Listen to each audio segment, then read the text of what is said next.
freak show. And we spent 20 years for this moment. We're doing it. We're doing it. And I'm sure you're enjoying this as much as I am. If you were a cupcake, what kind of cupcake would you be? I don't want to be a cupcake because I don't want to get eaten.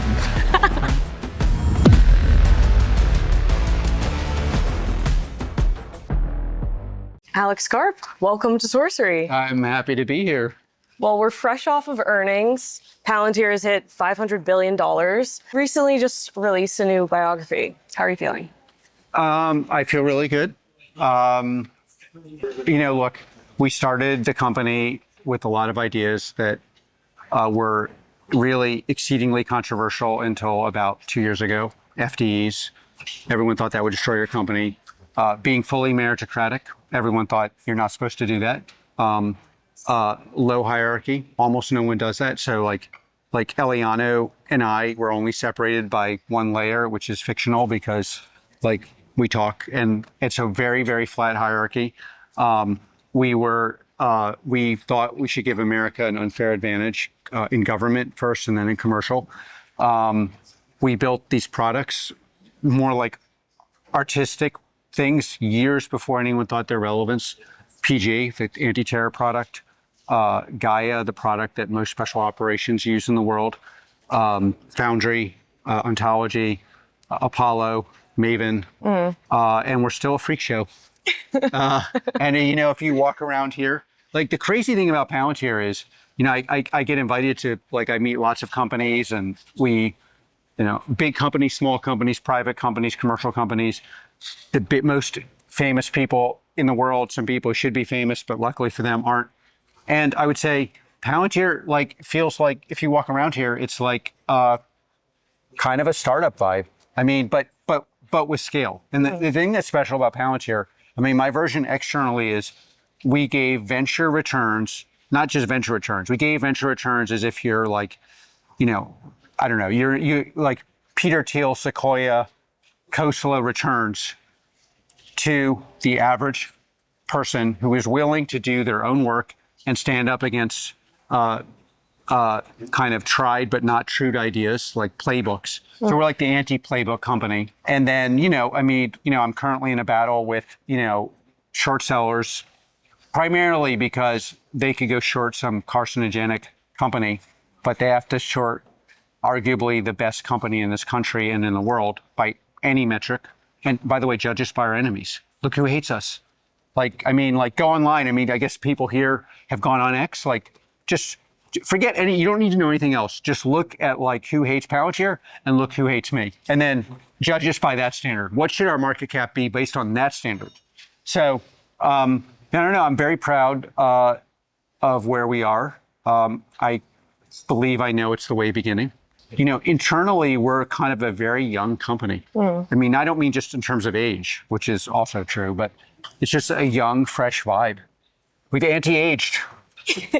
You've reached anti-aging. We've reached anti-aging inside. Well, I do think age of company is directly correlated with the rate of age, or anti-aging is directly correlated with the layers of hierarchy. Our company is 20 years old and feels like has scale of a 20-year company, but the vibe of a 4 or 5-year-old company, meaning we know what we're doing. We have a way of doing things. It's very tribal. We stick to our tribal knowledge. But it's, for example, we put the whole we bet on the U.S. military and on the U.S. commercial sector, and we pivoted the whole company to both, basically. That we still have a massive presence outside of America, but we can make these decisions we launched this Meritocracy thing, which is basically to give people who are tired of being discriminated against an application process a chance to come and learn something useful. And the people always say, well, how long did it take to launch that? And I was like, I don't know, 3 minutes. 3 minutes. Yeah, it's like decision. I don't know, we were talking about this before, but it's hard to be fair to the total bereft of common sense and in practice not particularly honest analyst expert class, not because they're wrong the first time, but primarily because they can't admit they were wrong the first time when they're wrong the 10th time. But if you want to be slightly fair to them, this company runs on like a much more artistic, much more artistic than science. So Where does that come from?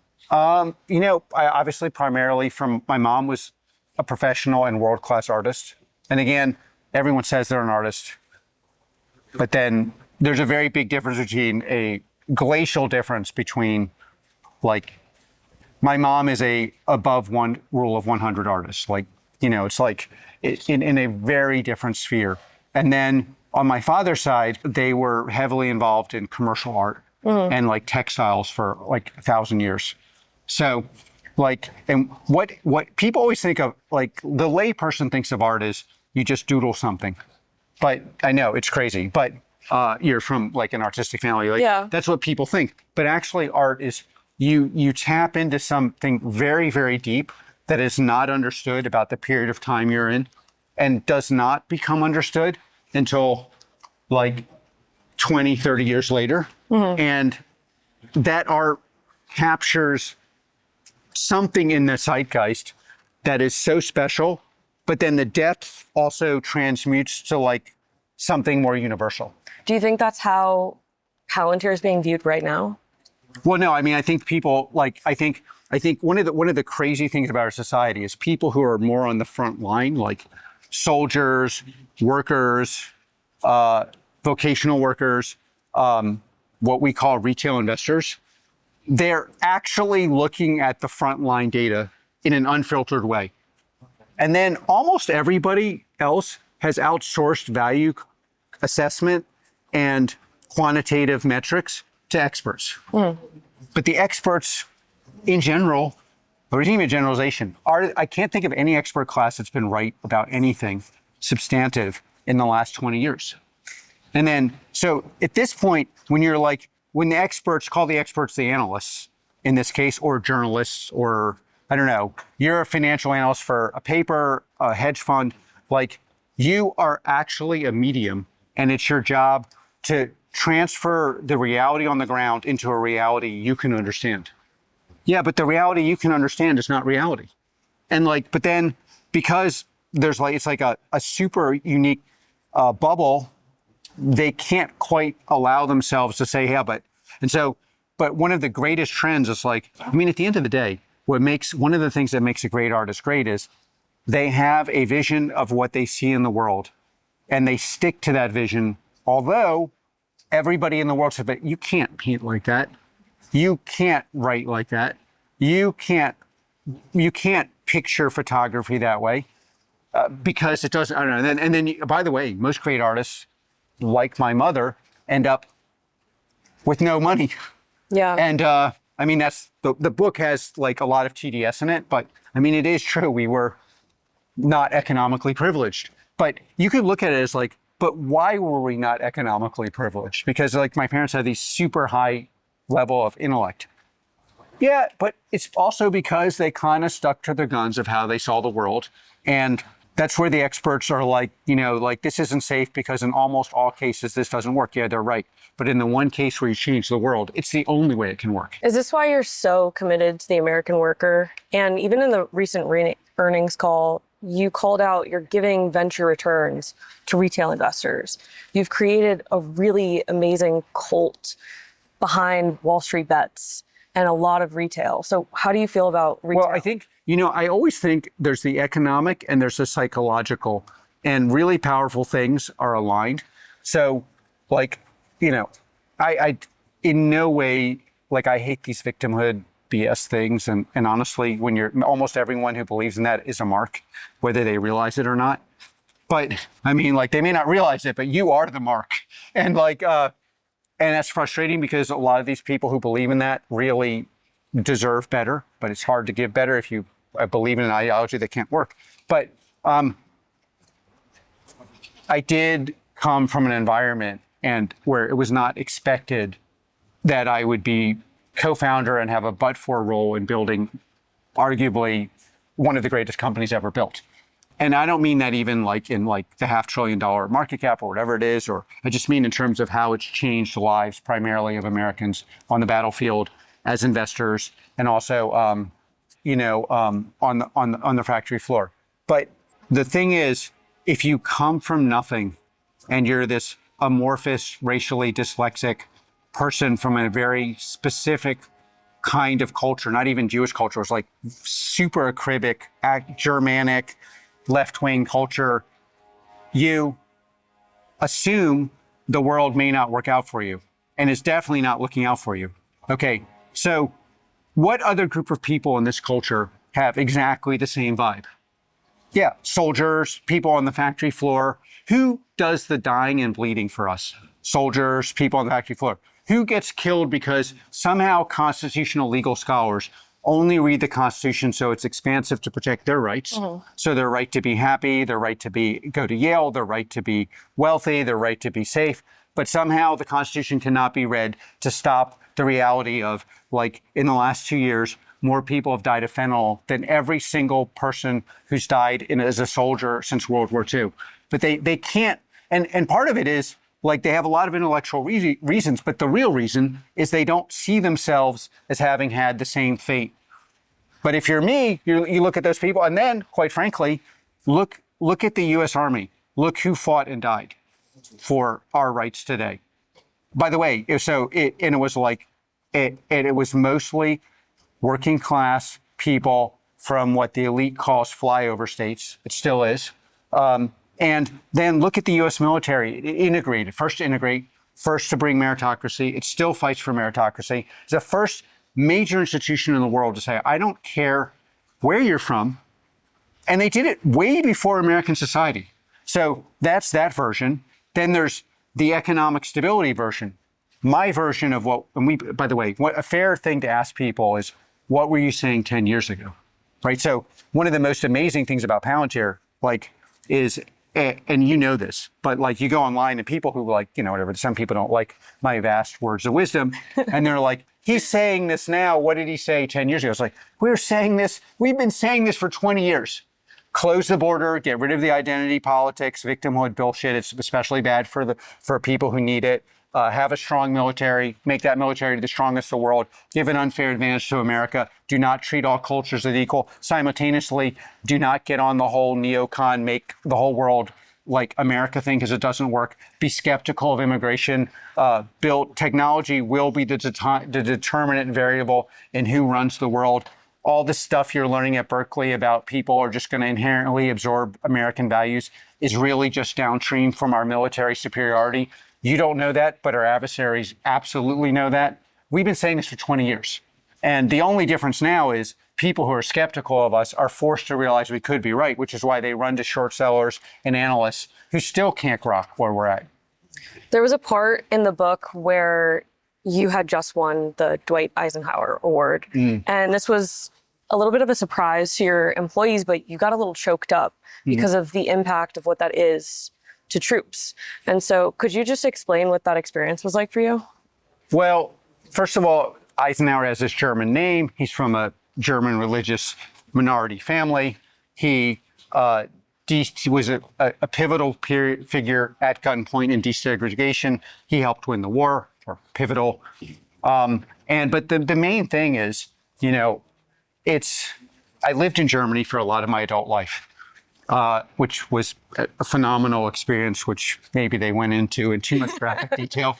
What are you talking about? We got to know. It's it was, I went for the right reasons and I may have stayed for the wrong reasons, but it's okay. So I have a lot of a deep understanding and I'll get to this, and deep appreciation for the German culture. I think one of the craziest things is you have this whole thing online where people laud the Nazis.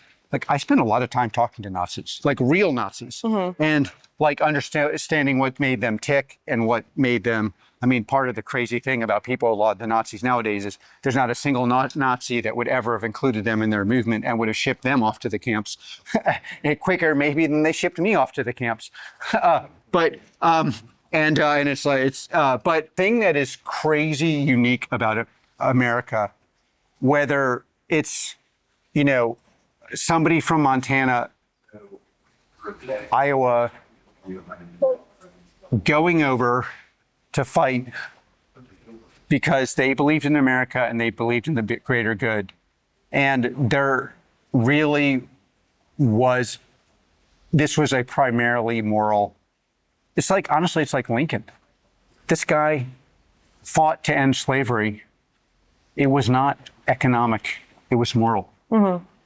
Like, what other culture actually engaged in civil war just because it was wrong, what was happening in the South? That was the primary. I'm not, like the modern way of reading is like economics. It's like, yeah, maybe, but the primary reason why Americans fought and died was moral. Primary reason why Americans fought and died in World War II was moral. And they had no tethering.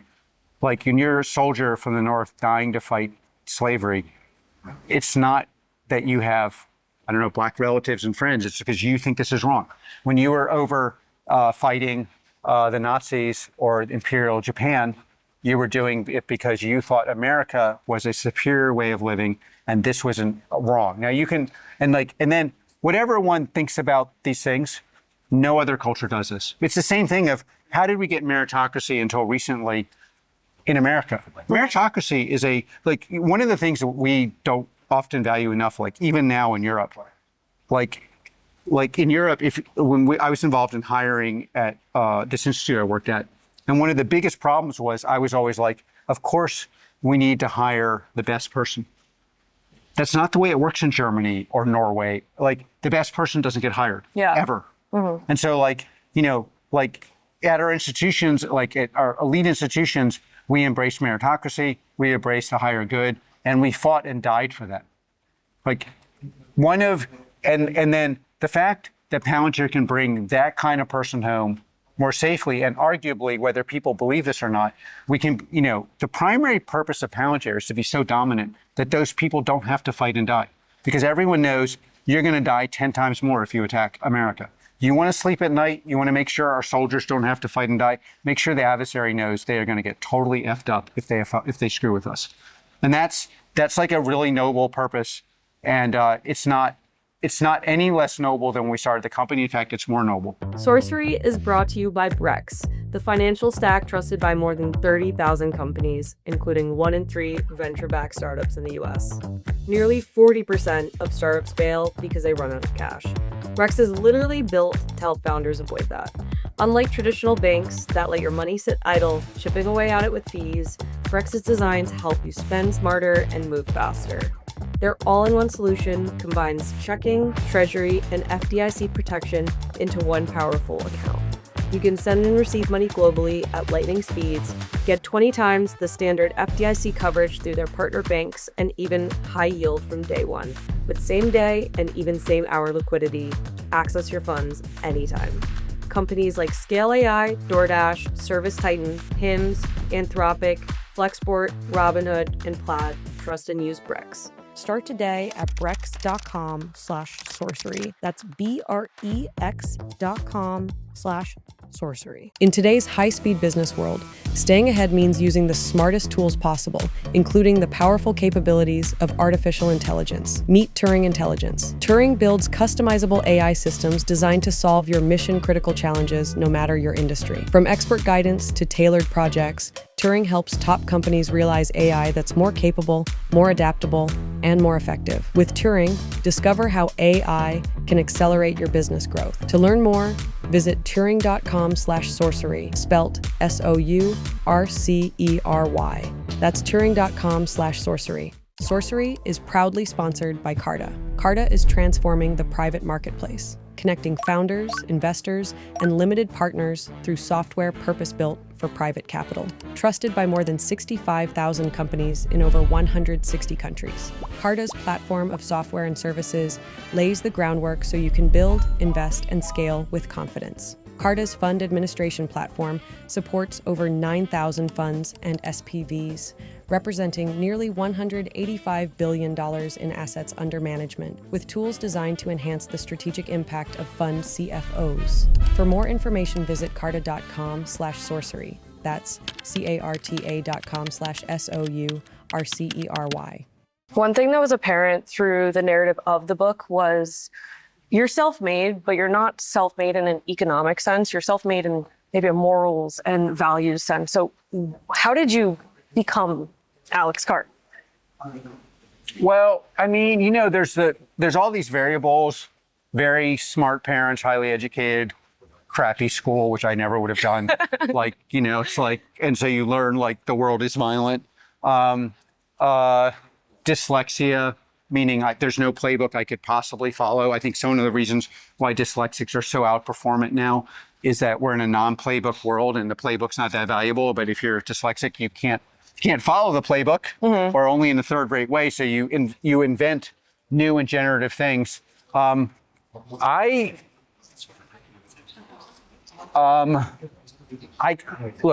I've never been accused of false modesty. I think in the end, to do something important, whether it's me or like Eliana, or look at all these people here, like these are among the best and most talented people in the world. At a certain level of accomplishment, you're in an artistic space where it's very hard to explain why you have your insights. And it goes way beyond experiences that have, of course, also influenced them. But like, I just have artistic impulses and they shape my life. And I've allowed myself, or I've been forced to allow myself, the freedom to live that way.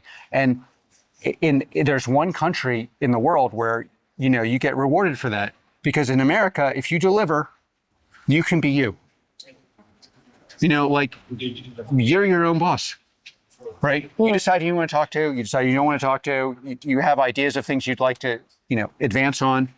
And I think one of the biggest variables in my life is just simply, I live in a culture where if you deliver, in this case economically, and by the way, at 18, for most investors, we were failing for at least 15 years.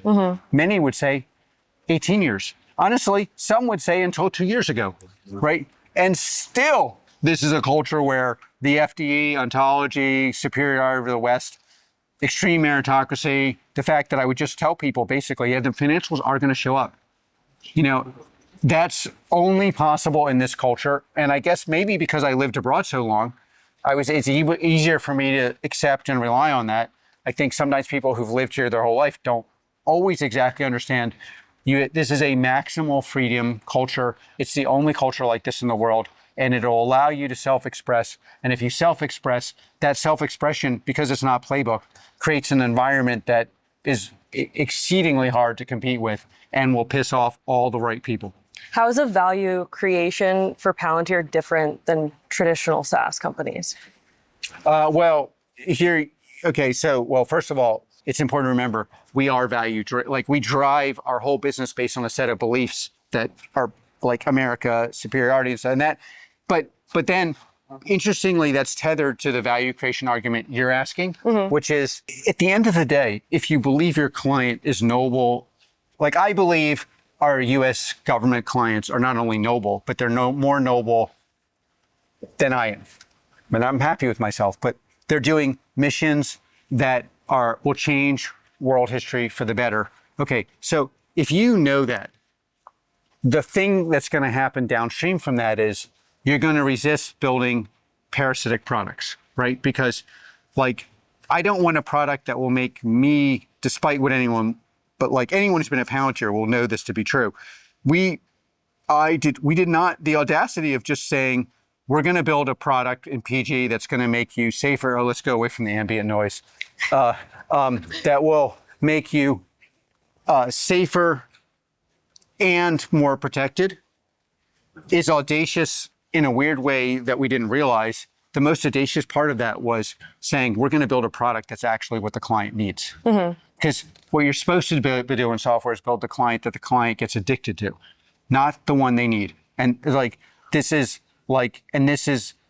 absolutely a truism in software development of any kind. And so the most radical thing we ever did was say, client, or in this case, partner that we look up to has these needs.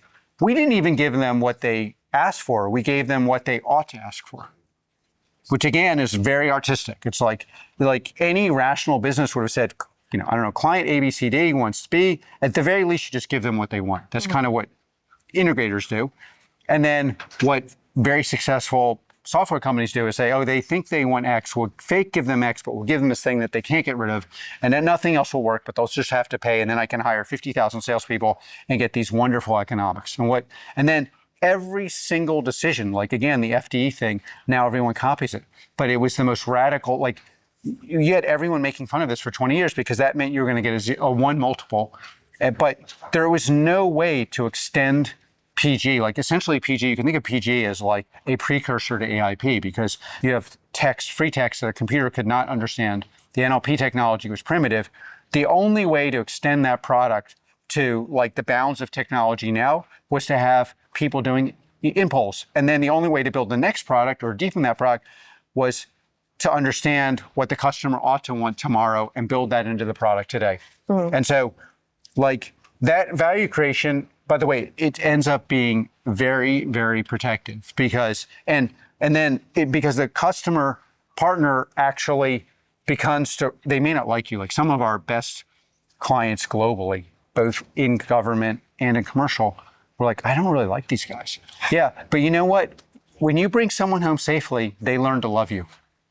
And then that allows us to have this privileged position that we now have. And now when we're launching, there's the most recent example that people will be more familiar with would be launching AIP. Okay, when we launched AIP, or I launched it in like an artistic, I don't know if you know this story. But in any case, I launched AIP in like the darkness of night. The darkness of night. Yeah. Okay. Yeah, on like pre-Easter holiday, because it would have been massively resisted. And I would say, as one of my favorite people said, in any other company, the whole head of whatever part of the product that was going to be involved in this would have quit because it was just launched. It completely artistic, like this is where the world is going. We have all the components. We had ontology, a foundry, but the components need to be brought together. Okay. The thing is, if you're working back from what will sell, you would have said, well, wait a minute, everyone's saying LLMs are going to solve all these problems. But I believed, and it turns out that LLMs are commodity products and orchestration would be much more valuable than the product themselves. And you need both. We need the LLMs, but in reality, and that's part of the reason we have these numbers, because it turns out we're right. Yeah. But like, if you were working back from what experts think and what customers are asking for, you do not launch that. You launch something else.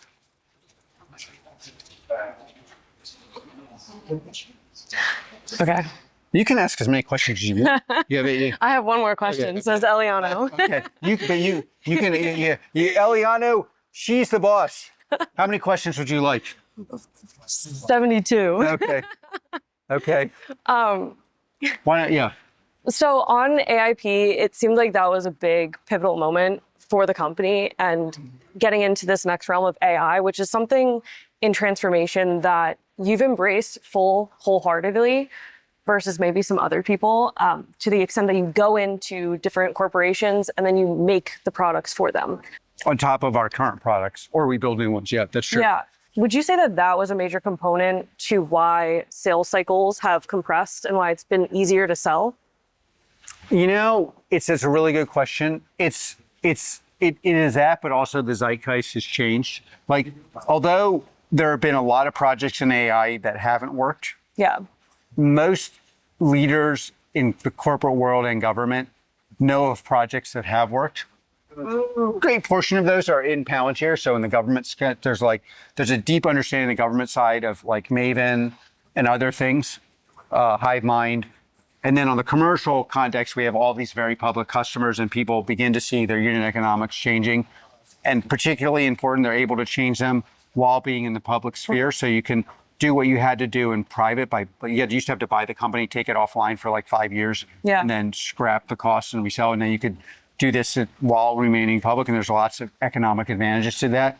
And so you can also do it in private context. But, and so the thing that you see as a common through line that in AI on the positive side is it used to be no one believed the software would work. Now everyone believes it should work. And they wonder, well, if mine isn't working, where can I find something that is? And more people, especially honestly in the US, it's not true in Europe. In Europe, they're still like, it doesn't work, but hopefully this will fail because it's all American products. But in this country, people are like, I know this should work. I turned on TV and there was someone I know or someone I've talked to at a conference and said, yeah, okay, good. It is a little weird when they show up. The person showing up is going to be Karp. That's not everyone's cup of tea. And someone who's like, looks 18, but is actually 25. And it'll work. I mean, I think that's what's like going around the country. And that means both like from introduction to sale, it's quicker. And as importantly, from sell to actual output, we have a lot more authority. Like we used to basically get in these enterprises and I have to spend half my day explaining to people, look, I know the person down the hall is your tech person, but they used to be a school teacher in music. This is an actual real example. Okay. Yeah. And which, I like the idea of a music, but it's like, and what they're saying about the tech stack, and you could do 5 years or you could do at the time, I used to say 5 years versus 9 months. Now it's like 5 years versus 3 months or 2 months. And there's actually much more of a, please just tell us how to do this. Not always. Yeah. And I would say, interestingly, our newer partners, customers, are much more wanting to hear, okay, I know this works. It's gone from, I'm not sure this works, but my life is on the line in commercial and government like 5 years ago to, I know this, I've heard and know this will work. How do I do this optimally? And then, the bottlenecking we have currently means like, I'm telling governments all over the world, look, we're not showing up to do a sales call for Maven. You know it works. We know it works. Show up at my office, explain to us how you're going to make this easy for us because we don't have huge bandwidth. I mean, I'm not talking about the U.S. government. That's a completely different thing. There, we will bend over backwards and do whatever it takes. But like allied countries in Europe, it's like, yeah, they're like, oh, we need 5 sales meetings and a PowerPoint. We're like, great. I can recommend some other company. It won't work, but you'll get all the sales reps, all that cycle, all the forms, everything you want. And like, I was the other day talking to a very important European leader. I was like, look, you have an intel service, you have a military. They should evaluate what works. They're going to tell you this works. Nothing else really does. You want the thing that doesn't work but sounds good. They'll do lots of meetings with you. We can't do them. We just can't. And in commercial, it's not quite like that in the US, but there's a sense that the demand is greater than what we can supply. And, and then we were just telling an older customer, look, the way you're doing it will not allow us to create value. We're not a normal software company. If you're not creating value, how are we going to get paid?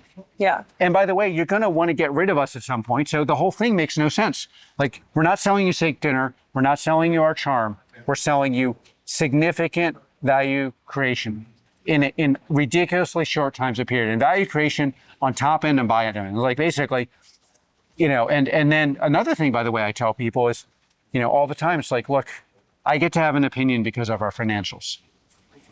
Do you want to have an opinion again? You got to have financials like this. A lot of people want to be able to have an opinion again in public. You have VC returns for retail investors, and now you're having PE outcomes for large companies. What's next? Just being very, very focused on the U.S., growing the U.S., growing the quality of the UX. There's a lot more, interestingly, when we're talking externally, of course, people want to know the financial metrics, like these rule of 114, the 70, all these things that are crazy valuable. But internally, it's like really back to the, like, how do we make sure this implementation is the best? How do we make sure the product is advancing? How do we make sure we're building the products of tomorrow? How are we in the U.S. government closest to the things that will give America a strategic advantage? And it's just not just now, but for decades. How do we, on the commercial side, how do we make sure that it's just Palantir. People are roving around, no hierarchy. This is the Palantir thing. They're like, what are you doing here? Get out, I'm working. I have no time. CEO, move out of the way. Yeah, it's the other thing at Palantir. We value our work. Like, he can have any opinion he wants. He can come in here and like do it. So you perform here, you get to be you, not just me. This concept of worker available GDP. Yeah. you're going to participate in the AI revolution. He's going to participate in the AI revolution. We're building it here. The person on the factory floor right now wonders, are we going to get rich and are they going to get poor? And is that that will not work for our society. Yeah, no. So what's Palantir's role in reindustrialization? Making sure workers, I mean, first of all, there's like, how do you manufacture at scale? How do you manufacture in an indigenous way? If you bring, let's say you bring Japanese, Taiwanese, Korean manufacturing to America. The interesting thing, people always think manufacturing is manufacturing. You actually have to manufacture their building the way you would do it in those countries, because that's and then you have to scale American workers. So like, for example, we have American workers working at factories, like Japanese factories especially, and like they're American workers. They're not Japanese workers, but we can use Foundry and Ontology to bring out the advantages of an American worker and give them the capacity to roughly work like a Japanese engineer. And so like, and honestly, at this point, we're really just showing rather than telling, because you really have to show people the narrative working. And now in the US military, that's going gangbusters, because most of the people who actually do the work are domain expertise specific individuals. And they're seeing, oh, wow, I can like in special operations, as an example, people using our product are using our product. Yeah. It's not like, there's not the like highly elite Yale grad. I think he actually is a Yale grad, something like that. Yeah, something here. We have like even more elite, like we have the person creating the real value is someone who joined the military and they are just crushing it. We have some fun questions. Okay, great. Okay, I saved some fun ones. Okay. So there was a heartwarming part in this book. Yeah. I wasn't expecting it. There was a point in time in... Not my social life. No, No, well, it's easy. it's your family life. It's easy. So can you tell me about Rosita? Yeah. So when my parents, there's a phase where my parents, it was like, the thing is, when you are outside the norm and in a family, there's a warmth in the family. Yeah. So it's like if you're like our family, like total freak show and all variables. So the outside is kind of like the freak show. I'm sure when my parents came over, people had to be warned kind of thing. And like, you know, you may not be okay with this setup. And then, but on the inside, because of that, it was an exceedingly intellectual, vibrant, warm environment. And then when when I was a little kid and we had moved from New York, an incredible city, which is large, it was about to get the most horrifically, in all likelihood, ridiculous mayor, more than you want to hear from me. My parents decided to get a dog. Obviously, we wanted it. So if you're like in my family background, of course, the only place you're going to get a dog is in the pound, because you wouldn't get a fancy. And the dog, of course, so we went there. And then we come to the pound, and I even, like in my mind's eye, I remembering it, but it might just be, I've heard this story 1,000 times, but and then there's this dog and the person's screaming, I hate this dog. And then my mom said, well, why do you hate the dog? And it was like, because the dog, there's a lock that, a human could understand, but a dog shouldn't be able to. And Rosita was breaking out of the lock. And then Rosita, that's not why the warden, it's basically a warden of death, because they were going to put her to sleep the next day. And the warden's like, I can't wait till tomorrow. We're going to then became Rosita to sleep. And I was like, well, why do you hate the dog? And she's like, well, he's breaking out all the time. She's breaking out all the time. And Mom said, well, okay, that's one thing. And even worse than that, Rosita would go back and break open the other locks for other people. Yeah. And then my mom was like, that's our dog. And then Rosita played a tremendous role in our life. It was more like she's very, very high IQ. Like it was honestly more like a human, than a dog. And that's Rosita. And later on, you exhumed Rosita's roommate. Yeah, there's a lot in the book I probably wouldn't have told, but So one of the crazy things about having resources is you can do things that mean a lot to you that, so I, through all sorts of ways, got in touch with the person who bought the house that was forced sold during the divorce. And person was very generous and for lots of reasons agreed to have me exhume their whole yard. And then I took, Rosita, and now I'm, I have her a burial site near my house. That's really sweet. Rosita was the best. Really? No. Okay, well, if you were a cupcake, what kind of cupcake would you be? I don't want to be a cupcake because I don't want to get eaten. I'm resisting becoming a cupcake. But Well, what's your favorite cupcake? Apparently you eat a lot. no, I actually don't eat them that. But I actually recently in DC, there's these very fancy. It all comes down to the icing. It's just the icing. I don't know why people eat the cupcake. It's just the icing. Makes no sense. Yeah, it makes no sense. Why even have it there? Well, no, you have it. There's like a, I don't know, the same way you Transportation. Have, well, yeah, you have like a vehicle cup for icing. for the coffee. Yeah. Yeah. Yeah. So it comes down like there's really, I mean, a lot of places have good cupcakes, but very few people have great cupcakes. Okay, well, before we head too far back into the office, thank you so much, Alex. Thank you. Very nice. Very nice to meet you. Hey, it's Molly. If you enjoy our interviews, check out our newsletter, sorcery.vc, where we deliver a once-a-week top deals and tech headlines email, and also go deeper on our podcast interviews. Subscribe to Sorcery today. And don't forget to subscribe to the podcast on YouTube, Spotify, Apple, or wherever you listen. Link in description to sign up.